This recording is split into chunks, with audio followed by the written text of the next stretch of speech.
Supreme power माने बैठे थे ब्रह्मा जी, विष्णु जी, शिव जी। ब्रह्मा जी की तो पूजा करते नहीं थे, लेकिन आदर की दृष्टि से इसको समांतर देखते थे। किसके? विष्णु और शंकर जी के। इनसे ऊपर ही पता नहीं था। इससे ऊपर ऋषि, एक आधा कोई ऋषि कहता था ब्रह्म शक्ति है। वो कैसा है? वो निराकार है, उसका ओम नाम है।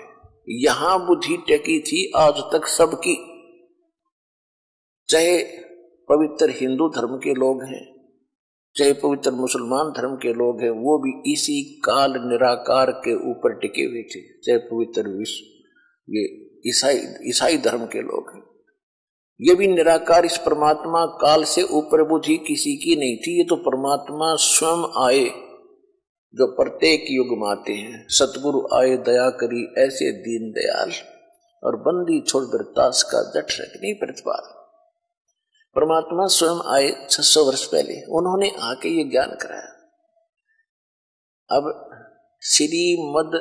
श्री देवी पुराण के अंदर सचित्र मोटा टाइप गीता प्रेस गोरखपुर से प्रकाशित केवल हिंदी में 414 पृष्ठ पर यह लिखा हुआ है कि कलयुग सतयुग के ब्राह्मण वेद के पूरे विद्वान होते थे और वो दुर्गा की पूजा करते थे।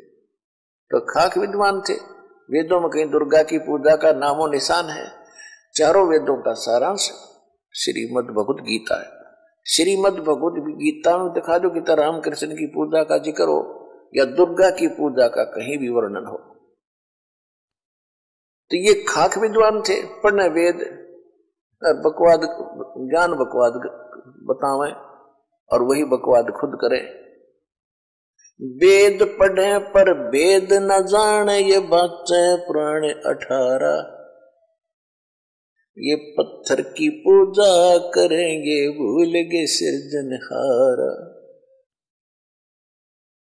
देवी पुराण में लिखा है कि सतयुग के ब्राह्मण वेद के पूर्ण विद्वान होते थे और दुर्गा की पूजा करते थे। गांव गांव में मंदिर बन जाए दुर्गा का, उनकी खास आस्था होती थी।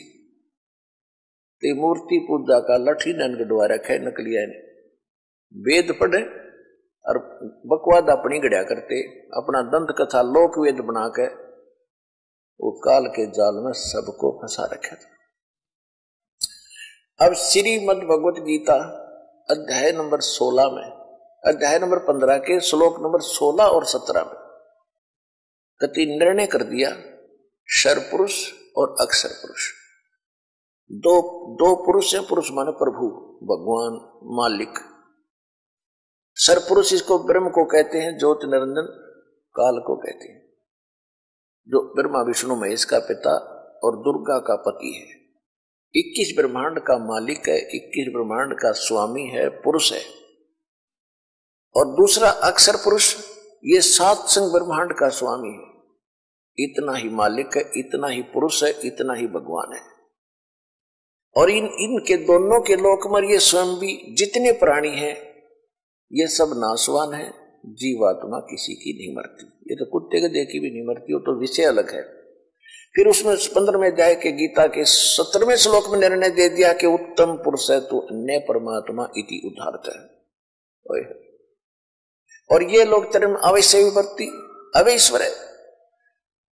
तीसरे 17वें श्लोक में कहा है कि उत्तम पुरुष यानी श्रेष्ठ भगवान, श्रेष्ठ परमात्मा, श्रेष्ठ प्रभु तो इन दोनों से, सरपुरुष और अक्षर पुरुष से कोई दूसरा ही है और उसको परमात्मा कहते हैं। परमात्मा इति उदाहरते, उसको परमात्मा कहते हैं। परमात्मा का अर्थ है दुख ना दे, सुख ही दे। तो सतलोक के अंदर जहां से हम आए थे और जहां की हम अब प्रयत्न कर रहे हैं जाने की, जहां को हम जाने की प्रेरणा कर रहे हैं, वहां दुख नहीं है, वहां मृत्यु नहीं है, वहां मर्दवस्था नहीं है, किसी भी प्रकार का किसी वस्तु का अभाव नहीं है। तो कहने का भाव ये है कि उसमें लिखा है कि उत्तम पुरुष यानी पुरुषोत्तम, पुरुषोत्तम तो कोई और है, श्रेष्ठ भगवान को पुरुषोत्तम का, और उसी को परमात्मा कहा जाता है। और तो परमात्मा भी को नहीं, परमात्मा का अर्थ है श्रेष्ठ आत्मा, जो केवल सुख दे, दुख ना दे किसी को। फिर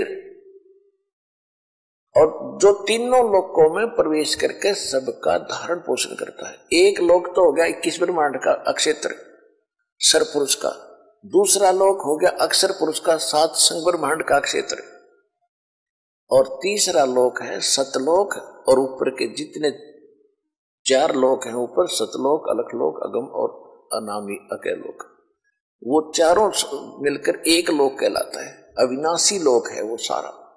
तो इस तीनों लोकों में प्रवेश करके जो सबका धारण पोषण करता है वही पूर्ण परमात्मा है। और जब हम एक ब्रह्मांड की बात करेंगे तो 3 लोक ये अलग हो जाते हैं, पृथ्वी लोक, पाताल लोक और स्वर्ग लोक। ये लोक तो एक लोक, एक मतलब ब्रह्मांड के अंदर ये भी लोक कहलाते हैं।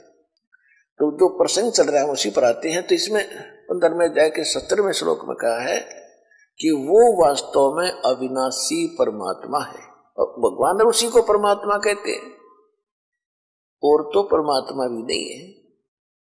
श्री शिव पुराण के अंदर रुद्र संहिता में, रुद्र संहिता के अंदर यो काल जो है ब्रह्मा विष्णु महेश का आपस में झगड़ा हो गया। इस बात पे भ्रमित होकर ब्रह्मा जी कहते हैं कि मैं सबका रचयिता हूं, मैं सबका उत्पत्ति करता हूं, और भ्रमित होकर विष्णु जी को यह भ्रम है कि मेरी नाभि कमल से विष्णु ब्रह्मा जी की उत्पत्ति हुई। और कुछ ऋषि जो साधना किया करते थे समाधि दशा के अंदर, ये काल क्या छल करता है कि अपने वास्तविक रूप में इसने नहीं दिखना, किसी को प्रतिज्ञा कर रखी है। इसलिए ये अपने पुत्रों के रूप में, किसी को ब्रह्मा जी के रूप में, किसी को विष्णु जी के रूप में, किसी को शिव जी के रूप में साधना काल में दर्शन दे देता है। जिसको ब्रह्मा के रूप में दर्शन दिए तो उसने सब जगह गुण गा दिए कि ब्रह्मा जी प्रजापिता हैं, यही खुद मालिक है, मैंने समाधि में देखा। इससे ब्रह्मा जी की महिमा होगी। किसी को विष्णु जी के रूप में दर्शन दे दी साधना में, तो उसने विष्णु जी को भगवान बता दिया। 10-20 को विष्णु जी के रूप में दर्शन दे दिए, 10-20 को ब्रह्मा जी के रूप में, 10-20 ऋषियों को दे दिए शंकर भगवान के रूप में। तो इन सभी ने अलग अलग इन्हीं देवताओं को सुप्रीम पावर मान लिया गलती से। और ये है काल भगवान जो छल छिद्र छल करता है इनके साथ, सच से परिचित नहीं होने देता किसी को। आज तक ब्रह्मा विष्णु महेश को पता नहीं हमारा बाप कौन है। ये तो परमात्मा ने आके बताया कि इनके माता पिता कौन कौन है। तो जो प्रसंग चल रहा है कि उसमें क्या कहते हैं, विष्णु और ब्रह्मा जी का आपस में इसी बात पर युद्ध हो गया। ब्रह्मा जी कहते हैं मैं तेरा बाप, विष्णु जी कहते हैं मैं तेरा बाप। जब इन दोनों का युद्ध हो गया तो बीच में इसने काल ने एक स्तंभ खड़ा कर दिया तेजों में। फिर ये लड़ना तो भूल गए, उसके और छोर को खोजने लगे। लंबी कहानी है, लेकिन उसी समय वो प्रकट हो गया वहां पर शंकर भगवान अपने पुत्र शंकर के रूप में। इन दोनों को समझाता है कि तुमने गलती से अपने आप को भगवान मान लिया, यू आर नॉट गॉड, तुम ईश नहीं हो। ये क्या कहता है, ये सब मेरा है, मैं यहां का ईश्वर हूं। तो यहां सूक्ष्म वेद में परमात्मा ने निर्णय दिया है कि मुल्ला माया जग में, मुल्ला माया मग में बैठी, मग माने रास्ते में, और हंसा चुन चुन खाई, ये ज्योत स्वरूपी कहे निरंजन मैं ही करता भाई। एक न करता दो ना करता नौ ठहराई भाई, और 10 माह भी धुंधर में मिल जा सत्य कबीर दुहाई। गरीबदास जी को जो ज्ञान प्राप्त हुआ, भगवान को देखा जाना, उसके पश्चात अपनी अमृतवाणी में कहा है कि ये ज्योत स्वरूपी यो काल कहता है मैं ही परमात्मा हूं, और एक न करता दो ना करता 9 बना दिए भाई। 9 तो जा लिए इनके उछल कूद मचा के, और 10 माह भी ऐसे ही चला जाएगा, मृत्यु को प्राप्त होगा। एक सत कबीर दुहाई कि केवल एक कबीर परमात्मा जो है ये है अविनाशी परमात्मा। ये परमात्मा नहीं है, ये ब्रह्मा विष्णु महेश को तो ज्योति निरंजन